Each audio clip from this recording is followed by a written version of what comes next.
স্বাধীনতা অর্জনের চেয়ে স্বাধীনতা রক্ষা করা বেশ কঠিন।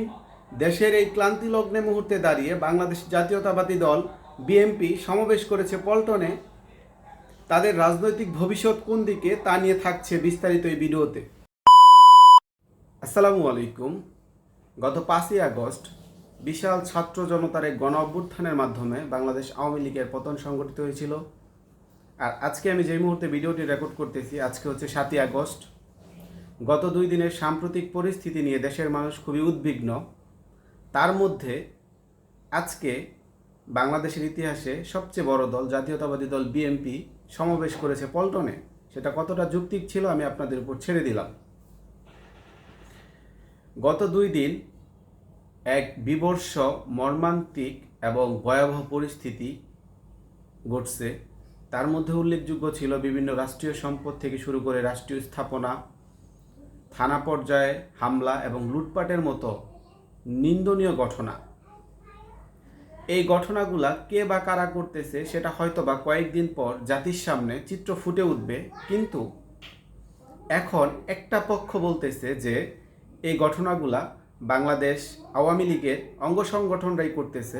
আমি ওই একটা পক্ষের কথাই ধরে নিলাম যে এই কার্যক্রমগুলো তারাই করতেছে। বিএনপি এই মুহূর্তে কেন এই সিদ্ধান্ত নিচ্ছে না যে যারা এই মুহূর্তে দেশে দাঙ্গা হাঙ্গামা, দেশের রাষ্ট্রীয় সম্পদ, রাষ্ট্রীয় স্থাপনা ধ্বংস করবে তাদের আমরা শক্ত হাতে প্রতিহত করব। এই সম্পদ কি আমার আপনার সকলের না? এই সম্পদ কি বিএনপির অংশ না? এই সম্পদ কি আমাদের জাতির সবার না? এই মুহূর্তে সবচেয়ে নির্ভরযোগ্য বড় দলটা ছাত্রদের পাশে না দাঁড়িয়ে তারা বিজয় উল্লাস করতেছে। দেশের রাষ্ট্রীয় সম্পদ স্থাপনাগুলো ধ্বংস হয়ে যাচ্ছে, তারা বিজয় উল্লাস করে যাচ্ছে। এটা কি তাদের কার্যক্রমে ঠিক হচ্ছে? কতটা সেটা আপনারা বলবেন। কিন্তু দেখেন যে ছাত্র জনতা দীর্ঘ 22 থেকে 25 দিন রাজপথে থেকে তাদের ছাত্রবাহীদের শহীদ পর্যন্ত, শহীদের লিস্ট কতটা সেটা এখন অবধি পুরোটা জানা যায়নি, হয়তো বা সামনে আমরা জানব। বিভিন্ন বিড়ম্বনার শিকার, পারিবারিকভাবে রাষ্ট্রীয়ভাবেও তারা বিভিন্ন বঞ্চনার শিকার হয়েছে। তারা বিজয় উল্লাস না করে তারা করতেছে কি জানেন? তারা হচ্ছে সংসদ ভবন পরিষ্কার করতেছে, রাস্তাঘাট পরিষ্কার করতেছে।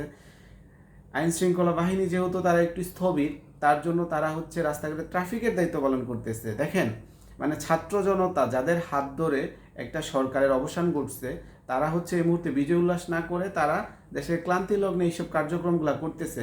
আর আমি আর আপনি বিজয় উল্লাসে মেতে উঠেছি।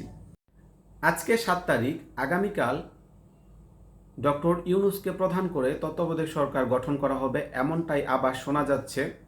তো আনুষ্ঠানিকভাবে সেটাই হবে আমরা আশা করি।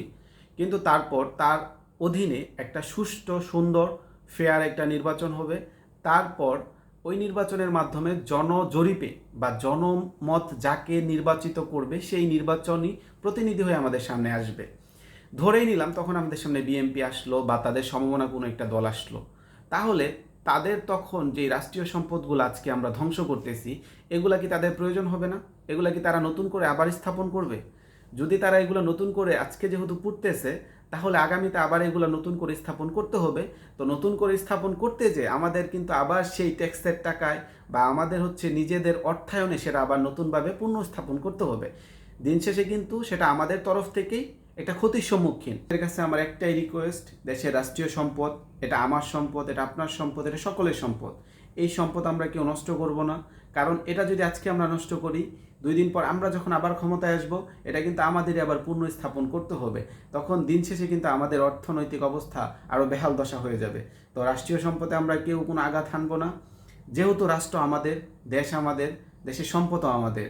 একটা কথা আপনারা মাথায় রাখবেন, স্বাধীনতা কিন্তু অর্জন করা সহজ, কিন্তু স্বাধীনতা রক্ষা করা বেশ কঠিন। যেহেতু এক মর্মান্তিক ভয়াবহ পরিস্থিতির মধ্য দিয়ে বাংলাদেশ আওয়ামী লীগের সাবেক প্রধানমন্ত্রী শেখ হাসিনা পদত্যাগ করেছে, তো আপনারা যারা পরবর্তীতে রাষ্ট্র পরিচালনা করবেন, তা এমন কিছু করবেন না যে এই সরকারের যে পরিস্থিতি হয়েছে আপনাদের যেন তার ঠিক এমনটা হয়। বরঞ্চ আপনারা এই সরকার থেকে শিক্ষা নেন, দেশের মানুষকে ভালোবাসতে শিখুন, দেশের মানুষের কাছে যান, তারা আসলে কি চাচ্ছে সেটা বুঝতে শিখুন। দিন শেষে আমি আপনি সবাই একত্রে মিলে দেশ পরিচালনা করলে আশা করি বাংলাদেশ খুব শীঘ্রই ঘুরে দাঁড়াবে। এই প্রত্যাশা নিয়ে আজকের মতো আমি এখান থেকে বিদায় নিচ্ছি। আসসালামু আলাইকুম, আল্লাহ হাফেজ।